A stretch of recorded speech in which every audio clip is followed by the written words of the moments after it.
मानी प्रधान पद के 50 की तरफ से बराबर ये सम्मान मिल 100 रुपये का सम्मान है। नमस्कार, जय भीम, जय भारत।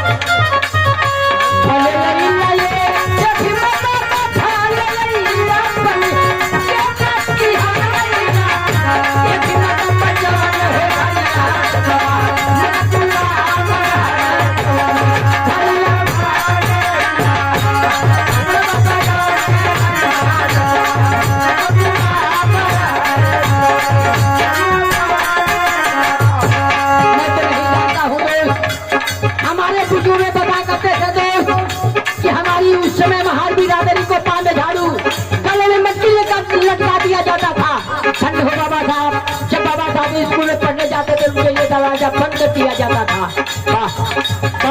वाले समाज के लोग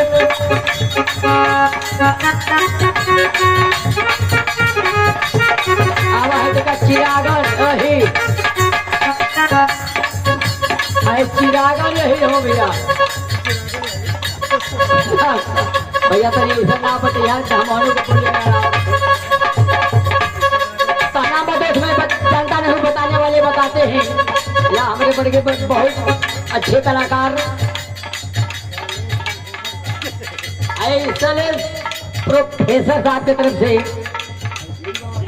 झूरी बाबा की तरफ से, राजेंद्र महाराज की तरफ से ढोलक वाले ना ही याद भैया।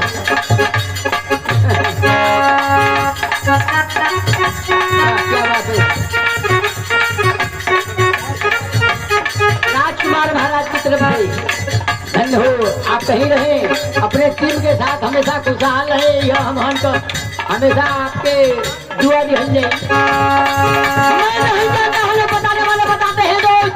उस समय हमारी महाबिरादरी को पाँव में झाड़ू वाले मट्टी लटका दिया जाता था। उस समय हमारे महाबिरादरी का एक नाव जो होता गाड़ी पार बनाने के तैयार नहीं होता, लेकिन गीत के माध्यम से कहना पार। अरे जतिया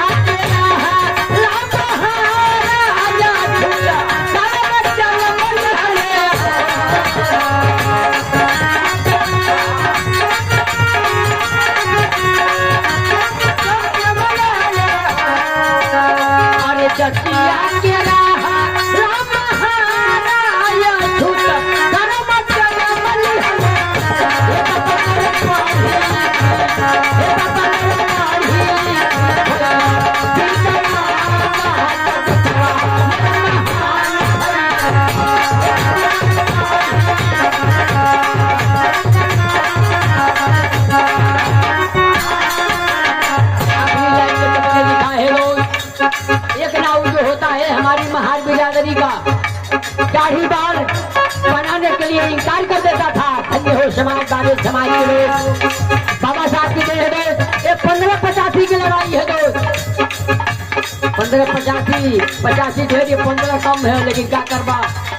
हमारे चमार बिरादरी में, भर बिरादरी में, मलाह बिरादरी में ऐसे कम मिले ले।